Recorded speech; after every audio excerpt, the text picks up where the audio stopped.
महायुतीत कोणतेही मतभेद होणार नाहीत. आगामी निवडणुकीवरून बावनकुळेंचं महत्त्वाचं वक्तव्य पाहायला मिळते. महायुती संदर्भात कोणतीही विधान कार्यकर्त्यांनी करू नये, सर्वांनी मुख्यमंत्र्यांच्या सूचनांचे पालन करावे, चंद्रशेखर बावनकुळेंनी कार्यकर्त्यांना आवाहन केले. माननीय मुख्यमंत्र्यांनी 6 विभागीय बैठकीमध्ये सर्व पदाधिकाऱ्यांना सूचना दिल्या आहेत. महायुतीमध्ये मतभेद आणि मनभेद होणार नाही याची काळजी घ्यायची आहे. कोणत्याही नेत्यांनी महायुतीबद्दल कुठलंही स्टेटमेंट करू नये, मन दुखतील असं स्टेटमेंट करू नये, महायुतीत खळा पडेल असं कोणतंही स्टेटमेंट करू नये.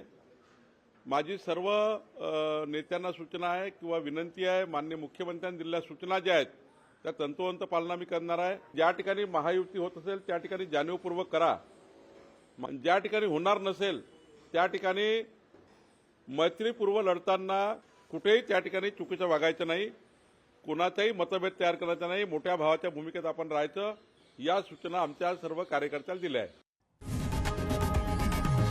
लोकशाही मराठी ऐका, पहा, जागरूक रहा.